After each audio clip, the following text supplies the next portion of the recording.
ہیں، پتہ نہیں کس وقت ہماری موت کا پروانہ آ جائے اور ہمیں دنیا سے جانا پڑے۔ کچھ لوگ بلکہ بہت سے لوگ جو پچھلے سال رمضان المبارک کے اندر تھے، آج اس رمضان المبارک میں وہ قبروں کے اندر ہیں۔ نہ جانے ہم اگلے سال ان دنوں کے اندر دنیا کے اندر موجود ہوں گے یا ہم بھی قبروں کے اندر ہوں گے۔ تو جتنی دیر اللہ پاک نیک کام کی توفیق عطا فرمائے، اس پر ہمیں اللہ تعالیٰ کا شکر ادا کرنا چاہیے۔ شیخ سعدی رحمۃ اللہ علیہ فرماتے ہیں، شکر خدائی کن کہ موفق شدی بخیر، ز انعام و فضل اون معطل گزاشتت، منت منہ کے خدمت سلطان ہمی کنی، منت شناس ازو کے بخدمت بداشتت۔ کہ اے انسان، اگر اللہ پاک تمہیں نیکی کی توفیق دے تو اس پر اللہ پاک کا شکر ادا کیا کرو کہ اللہ پاک نے تمہیں نیکی کی توفیق دی۔ کیونکہ جب کوئی بادشاہ کسی خادم سے خدمت لیتا ہے تو بادشاہ کا خادم پر احسان ہوتا ہے کہ وہ اس سے خدمت لے رہا ہے، خادم کا بادشاہ پر احسان نہیں ہوتا۔ اللہ رب العزت کے تو بہت سے بندے، اللہ پاک کسی سے بھی دین کا کام لے سکتے ہیں۔ تو میرے بھائیوں، بہت ہی مبارک محفل ہے، ختم قرآن کا موقع ہے۔ اس موقع پر سب سے پہلے تو میں دل کی گہرائیوں سے ہمارے عزیز حافظ محمد سعد صاحب، اللہ پاک ان کی عمر میں، ان کے علم میں، ان کے عمل میں برکت عطا فرمائے، ان کو میں دل کی گہرائیوں سے مبارکباد پیش کرتا ہوں۔ اور ہمارے جو چھوٹے منع سامع ہیں حافظ محمد عبداللہ صاحب، اللہ پاک ان کی عمر میں بھی اور علم میں، عمل میں برکت عطا فرمائے۔ اور جس گھر کے اندر قرآن پاک پڑھا گیا، حاجی محمد فاروق صاحب اور ان کے بھائی، یہ بھی بہت زیادہ خوش نصیب ہیں اور مبارکباد کے مستحق ہیں کہ اللہ پاک نے ان کے گھر کو اپنے کلام کے لیے چنا۔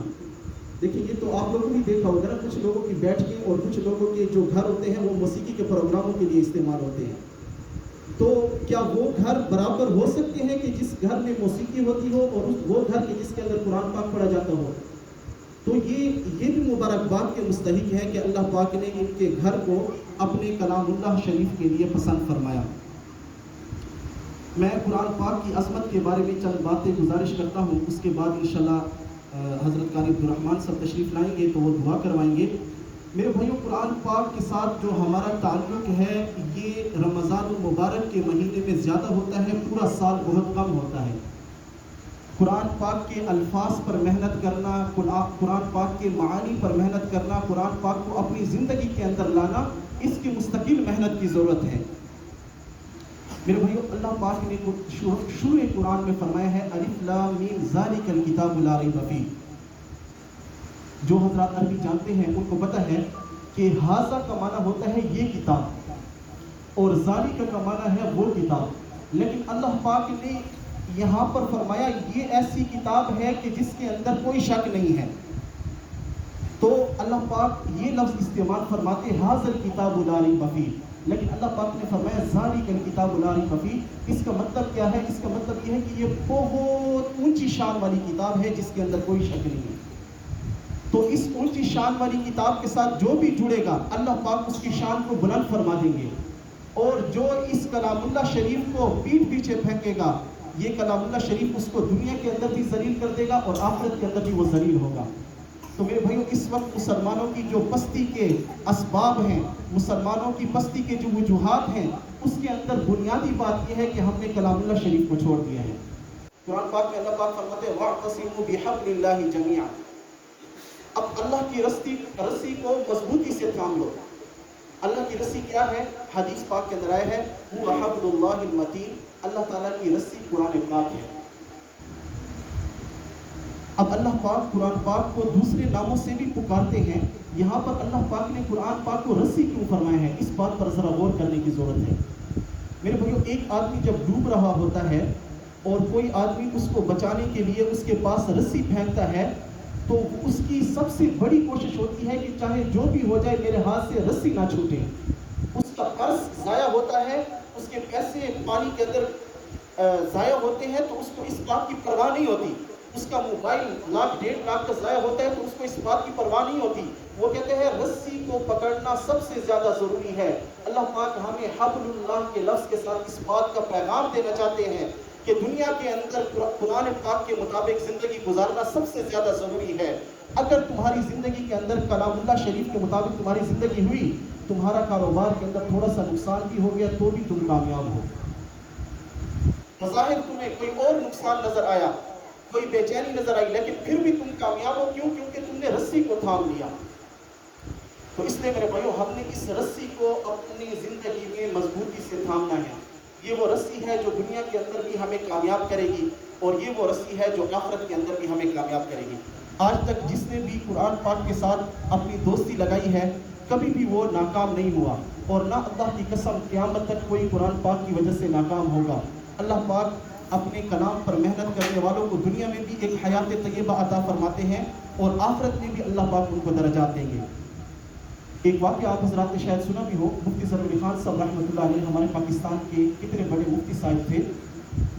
اپنے سبق میں اپنی وفات سے ایک ہفتہ پہلے انہوں نے بتایا کہ میں نے خواب میں دیکھا ہے کہ میں فوت ہو چکا ہوتا ہوں، اور قبر کے اندر ہوتا ہوں، میرے پاس منکر نکیر سوال و جواب کے لیے آ رہے ہوتے ہیں کہ میں دیکھتا ہوں ایک خوبصورت نوجوان آتا ہے اور وہ منکر نکیر کو روک دیتا ہے، کہتا ہے یہ ہمارا مہمان ہے، اس کو کچھ نہیں کہنا۔ ابھی مفتی صاحب نے فرمایا میں اس کو دیکھ ہی رہا ہوتا ہوں کہ ایک اور آدمی آ جاتا ہے، نوجوان، جو اس سے بھی زیادہ خوبصورت ہوتا ہے سفید لباس کے اندر، اور وہ منکر نکیر کو سائڈ کے اوپر کر لیتے ہیں اور خود مجھ سے ملاقات میں مصروف ہو جاتے ہیں۔ مفتی صاحب فرماتے ہیں میں نے ان سے پوچھا کہ آپ دونوں کون ہیں؟ آپ دونوں نے میری حفاظت فرمائی۔ تو ان دونوں نوجوانوں نے بتایا، ایک نے کہا میں فجر کی نماز ہوں، کیونکہ آپ فجر کی نماز بہت اہتمام سے پڑھتے ہیں، اور دوسرے نوجوان نے بتایا کہ میں کلام اللہ شریف ہوں، کیونکہ آپ نے میری آواز کو دنیا کے اندر مشرق مغرب اور شمال اور جنوب تک پہنچایا۔ تو میرے بھائیو، زندگی کے بہت کم ایام ہیں ہمارے پاس، ہمیں کوشش کرنی ہے اس کے اندر کہ کلام اللہ شریف کے ساتھ زیادہ سے زیادہ جڑ جائیں۔ آج کتنے خوش نصیب ہیں وہ شخصیت کے جن کے بیٹے ہیں حافظ محمد سعد صاحب، ان کے والد صاحب دنیا سے چلے گئے ہیں، لیکن ان کو ان کے پڑھنے کا پورا ثواب مل رہا ہوگا۔ ایک دن ہم بھی دنیا سے چلے گئے ہوں گے، جو نیک اولاد ہم دنیا کے اندر چھوڑ گئے ہوں گے، جو نیک اعمال کلام اللہ شریف کے ساتھ ہمارا تعلق رہا ہوگا، وہ ہمیں قبر کے اندر کام آئے گا۔ تو میرے بھائیو، ہمارے پاس ایک موقع ہے، یہ اس طرح کی جو محافل ہوتی ہیں اس میں ہم ایک نیت کر کے اٹھا کریں کہ انشاءاللہ زندگی بھر قرآن پاک کے ساتھ اپنی دوستی لگانی ہے، قرآن پاک کو اپنی زندگی کے اندر لے کر آنا ہے، اور جو کلام اللہ شریف کو جس گھر کے اندر کلام اللہ شریف پڑھا جاتا ہے، جس دکان کے اندر پڑھا جاتا ہے، وہاں پر اللہ رب العزت کی رحمتیں اور برکتیں نازل ہوتی ہیں۔ ہمارے استاد صاحب ایک واقعہ بیان فرمایا کرتے تھے، فرمایا کہ ایک آدمی تھا اور اس آدمی نے قرآن پاک نہیں پڑھا ہوا تھا۔ اب اس کو ہر وقت اس بات کا افسوس ہوتا تھا کہ کاش میں بھی کلام اللہ شریف پڑھ چکا ہوتا۔ تو اس افسوس کی وجہ سے اللہ پاک نے اس کو یہ کرامت عطا فرمائی کہ جب کلام اللہ شریف پڑھا جاتا تھا تو آسمان سے اترنے والی رحمتیں اس کو آنکھوں سے نظر آتی تھی۔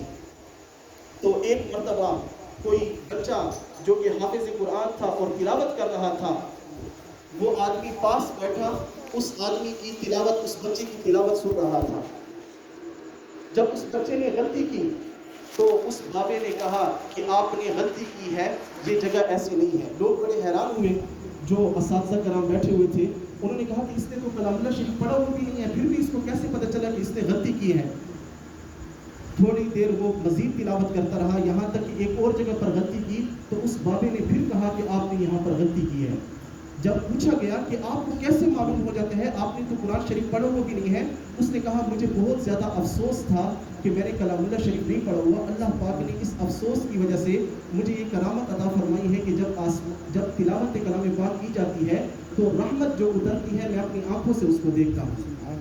جب حافظ بچہ اس تلاوت کے اندر غلطی کرتا ہے، تھوڑی دیر کے لیے وہ رحمت بارش کی طرح رک جاتی ہے، مجھے پتہ چل جاتا ہے کہ اب یہاں پر غلطی ہوئی ہے۔ تو میرے بھائیوں، اس وقت ہماری وہ آنکھیں ہیں جو ہم ان رحمتوں کو اترتے ہوئے نہیں دیکھ رہے، لیکن میرے بھائیوں قیامت کے دن اور قبر کے اندر ہمیں یہ ساری رحمتیں اور برکتیں معلوم ہوں گی۔ یہ تو قرآن پاک کے حوالے سے میں نے چند گزارشات کرنی تھی۔ ہمارے استاد محترم حضرت قاری عبدالرحمن صاحب تشریف لا چکے ہیں، ایک دو باتیں اور گزارش کروں گا۔ حضور صلی اللہ علیہ وسلم کے ارشاد مبارک ہے کہ رمضان المبارک کے جو 3 عشرے ہیں، ان میں سے جو پہلا عشرہ ہے یہ رحمت کا ہے، اور دوسرا عشرہ یہ مغفرت کا ہے، اور تیسرا عشرہ یہ جہنم سے نجات کا ہے۔ تو میرے بھائیو، رحمت کا عشرہ بھی گزر گیا، ہم میں سے خوش نصیب ہیں وہ لوگ کہ جنہوں نے ان رحمتوں کو اپنی جھولی کے اندر سمیٹا، اور مغفرت کا عشرہ گزرنے والا ہے۔ میرے بھائیو، اگر ہم میں سے کسی نے اتنے اعمال نہیں کیے، اللہ رب العزت سے اپنے گناہوں پر معافی نہیں مانگی، اب بھی ہمارے پاس موقع ہے کہ ہم استغفار کریں اور اللہ رب العزت سے توبہ کریں۔ اللہ پاک فرماتے ہیں اے میرے بندے اگر تو گناہ کو اتنا کر اتنے زیادہ تمہارے گناہ ہو جائیں کہ آسمان کی کناروں تک پہنچ جائیں، تم مجھ سے ایک مرتبہ استغفار کر لو، میں تمہارے سارے گناہوں کو معاف فرما دوں۔ تو اس لیے میرے بھائیو آج کل کے دنوں کے اندر خاص طور پر ہم استغفار کی کثرت کیا کریں اور آخری عشرے کے اندر اپنے آپ کو زیادہ سے زیادہ عبادتوں کے اندر لگائیں۔ حضور صلی اللہ علیہ وسلم لیلۃ القدر کی تلاش میں ہی آخری عشرے کا اعتکاف فرمایا کرتے تھے۔ جو آدمی اعتکاف کے اندر بیٹھے گا، حضور صلی اللہ علیہ وسلم کے ارشاد ہے جو آدمی ایک دن کا اعتکاف کرتا ہے اللہ پاک اس کے اور جہنم کے درمیان 3 خندقوں کا فاصلہ فرما دیتے ہیں۔ ہر خندق کی لمبائی اور چوڑائی اتنی زیادہ ہے جتنے کہ مشرق اور مغرب کے درمیان کا فاصلہ ہے۔ تو بہت بڑی سعادت کی بات ہے۔ میں حاجی فاروق صاحب سے بھی گزارش کروں گا کہ جیسے آپ کو یہ سعادت نصیب ہوئی کہ اللہ پاک نے آپ کے گھر میں کلام اللہ شریف کا ختم کروایا، اللہ پاک آپ کو یہ سعادت بھی دے، آپ کوشش کریں کہ آپ کے بیٹوں میں سے کوئی ایک اعتکاف کے اندر بیٹھے، باقی حضرات بھی اس کے اندر محنت کریں۔ اور میرے بھائی آخری عشرے کے اندر ہم زیادہ سے زیادہ اپنے آپ کو عبادات کے اندر لگائیں۔ اور آخری گزارش یہ ہے کہ کچھ ہوتی ہیں طاقت کی دوائیں اور کچھ ہوتی ہیں زہر۔ ایک آدمی طاقت کی دوائیں بہت کھاتا ہے لیکن ساتھ میں زہر بھی استعمال کرتا ہے، اس پر طاقت کی دوائیں اثر نہیں کریں گی، زہر کا برا اثر اس پر پڑے گا اور وہ مر جائے گا۔ اسی طرح میرے بھائیو نیک اعمال کی مثال ہے طاقت کی دوائیوں کی طرح اور گناہوں کی مثال ہے زہر کی طرح۔ گناہوں میں ایک بہت بڑا گناہ کہ جو کہ بہت زیادہ ضروری ہے کہ ہم اس سے توبہ اور استغفار کریں، جس سے توبہ کرنا انتہائی مشکل ہے، وہ اپنے رشتہ داروں کے ساتھ اپنے تعلقات کو صحیح رکھنا ہے۔ رمضان المبارک کا آخری عشرہ شروع ہونے والا ہے، تمام لوگوں کی مغفرت ہوگی، کچھ لوگ ایسے بد نصیب ہوں گے جن کی مغفرت نہیں ہوگی۔ ان میں سے ایک وہ آدمی بھی ہے جو اپنے رشتہ داروں کے ساتھ تعلقات کو توڑتا ہے۔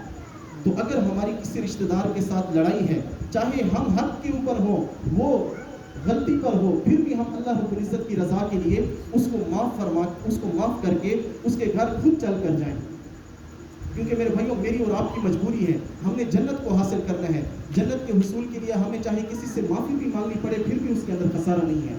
حضرت امام حسین رضی اللہ تعالیٰ عنہ اور ان کے جو باپ شریف بھائی ہیں محمد بن حنفیہ، حضرت علی رضی اللہ تعالیٰ عنہ کی ایک گھر والی تھی جن کا نام حنفیہ تھا، حضرت فاطمہ رضی اللہ تعالیٰ عنہ کے علاوہ ان 2 بھائیوں کے درمیان کسی بات پر جھگڑا ہو گیا، تو حضرت حسین رضی اللہ تعالیٰ عنہ نے اپنے بھائی محمد بن حنفیہ کو خط لکھا اور یہ خط لکھا کہ میں حنفیہ کا بیٹا ہوں۔ محمد بن حنفیہ نے خط لکھا حضرت حسین رضی اللہ تعالیٰ عنہ کو کہ میں حنفیہ کا بیٹا ہوں اور تم فاطمہ کے بیٹے ہو، کبھی بھی میری والدہ تمہاری والدہ سے آگے نہیں بڑھ سکتی، میں چاہتا ہوں کہ میں بھی تم سے آگے نہ بڑھوں، اگر صلح کے لیے پہلے میں آ گیا تو اللہ رب العزت کے ہاں میرا درجہ تم سے بلند ہو جائے گا، میں یہ چاہتا ہوں کہ تم پہلے مجھ سے صلح کے لیے آ جاؤ تاکہ تمہارا درجہ بلند ہو جائے۔ تو میرے بھائیو ہمارے جو بڑے تھے جن کے ہم نام لیوا ہیں وہ اپنی ذات کو کچھ نہیں سمجھتے تھے۔ جس آدمی نے ایک دن قبر کے اندر مٹی کے ساتھ مٹی ہو جانا ہے، اس کے اندر غرور کیا، اس کے اندر تکبر کیا۔ تو آج ہی ہم اس بات کا فیصلہ کریں کہ اس رمضان المبارک کے اندر جتنے رشتہ دار ہم سے ناراض ہیں انشاءاللہ ہم ان کے پاس جا کر ان سے معافی مانگیں گے اور ان کے ساتھ صلح کریں گے۔ شیطان ہمیں کہے گا تم پہلے چلے گئے تو تمہاری بے عزتی ہو جائے گی۔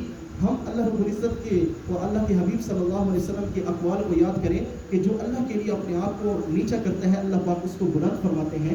ہم صلح کے لیے جائیں گے، اللہ پاک لوگوں کے دلوں میں ہماری عزت کو بٹھا دیں گے۔ اللہ پاک سے دعا ہے کہ اللہ پاک ہمیں صحیح قرآن پاک پر عمل کرنے کی توفیق عطا فرمائے اور جتنے بھی دین کے احکامات ہیں ان کے اوپر عمل کرنے کی توفیق عطا فرمائے۔ واخر دعوانا